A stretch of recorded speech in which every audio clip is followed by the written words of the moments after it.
This statement of reconciliation was first read before the TRC at the TRC Quebec National event in Montreal in 2013.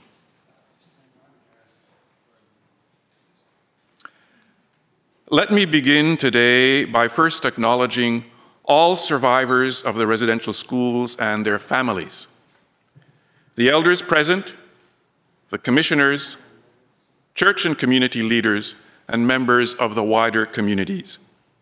We thank you sincerely for the invitation to share in this important event. The Jesuits in English Canada want to take this special occasion to honor the survivors. It has taken great courage, strength, and generosity for you to come forward and to share your story with all of us here.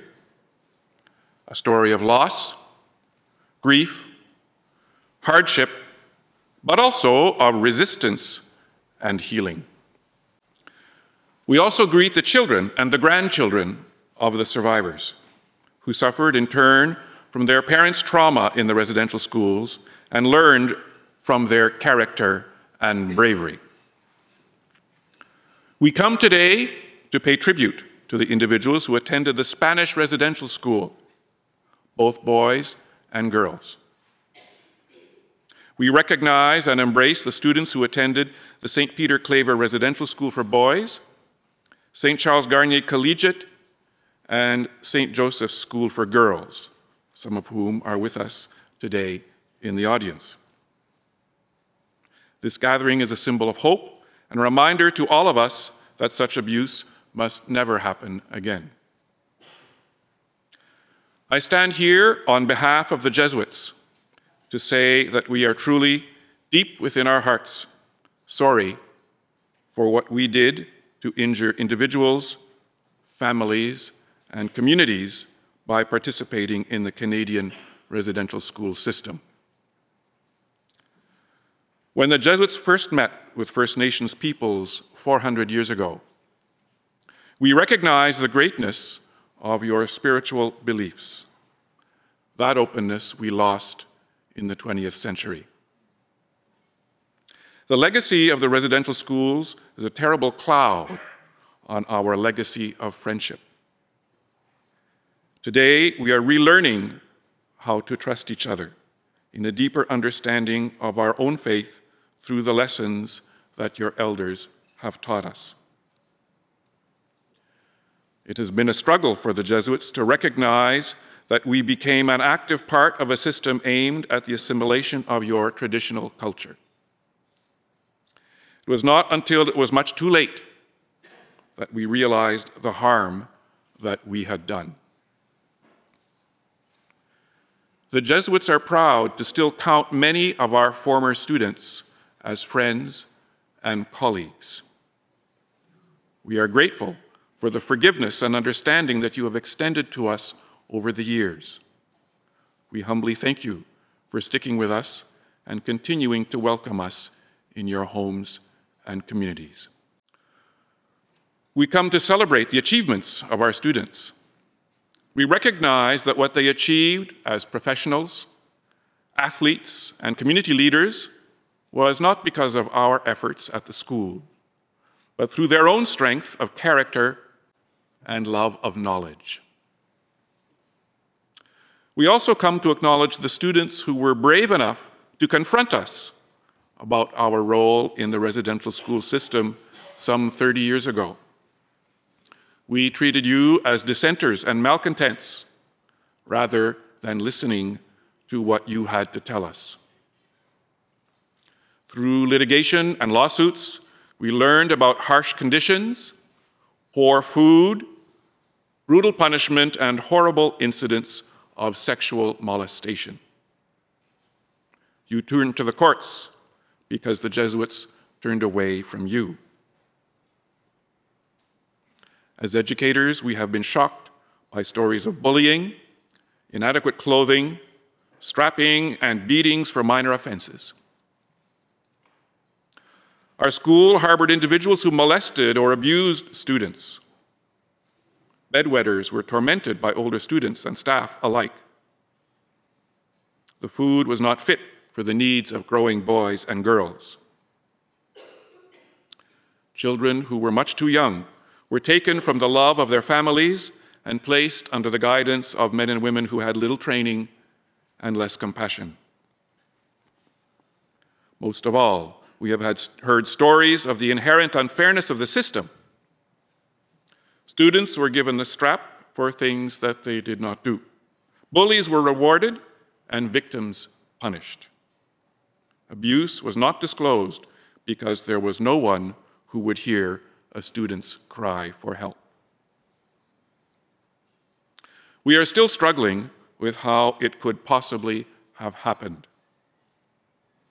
We realize that the abuse might have been uncovered and punished many years ago if there had been someone that the students could turn to.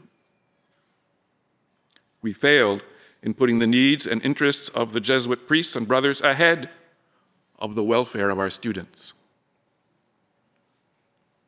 We vow that this will never be the way things are ever again. Amongst the heartache, we have delighted in stories about how students outwitted their teachers and kept their spirit alive through practical jokes and ingenuity. Our students understood their instructors and their human frailties so much better than their teachers understood them. They fought against the unfairness of the system with humor and good nature. We have heard of brave students who were resourceful enough to set out for their home communities. We are ashamed of the harsh punishments that they received when they were brought back by the authorities. We offer a sincere prayer of thankfulness that no young lives were lost at our school because students ran away. We have learned from these harsh lessons and have become stronger from your example. To the students who have defended us and taken our part, we are truly grateful. We will strive to prove ourselves worthy of the respect and love that you have shown your teachers. We are deeply grateful to the communities that have continued to welcome us as pastors and as friends in the years since the Spanish residential schools closed. We are humbled by your love and forgiveness. We have never had to beg for reconciliation. You have offered it to us freely for so many years by your example. We ask for your forgiveness for any role that our school may have played in sowing distrust and division between Catholic and Protestant families. It is not enough to decry the narrow-mindedness of the times. By teaching intolerance in our schools, we sowed division where it had never existed. Many of you have asked when the reconciliation between the churches will occur. We desire and pray that it is happening today as we move together in healing with our friends in the Ecumenical Working Group. Finally, we have learned of the terrible inequality that continues to exist between the educational opportunities for white students and students from First Nations in Canada. Young people are still being transported to white communities to obtain an education in an environment that is foreign to them. This is exactly what happened in the past, and we seem to be reliving it again. We share Shannon Kustachin's dream that in our lifetime we will see equal opportunities for education in the home community of every Canadian. We will do everything in our power and influence to ensure that this comes to pass and the injustices of the past are not perpetuated. You had the courage to stand up and speak out about the past. You can help us all to open our minds and our hearts to understand and to stop the destruction now and not have to go through this all over again. Today, we stand before you to pledge our support in the rebuilding of your language and culture. We cannot undo the things that are done, but we can take positive and meaningful steps to rebuild. We've opened our archives so that the whole picture of residential schools can be seen. We will unlock the doors to the ancient books that preserved the languages of the First Nations and make copies available to people in their own communities. These precious resources will never again be the exclusive property of white scholars and academics. We thank the commissioners for challenging us to undertake this journey of self-examination and reflection with them. We will work hand in hand with our students, past and present, to bring all these things to pass. May the Creator God, who sees all and knows what is truly in our hearts, bring us together. May Saint Gatari Dekaguitha guide us that we can learn from each other, for she is a model for us all. May we come once again to call each other friend. Chimigwech.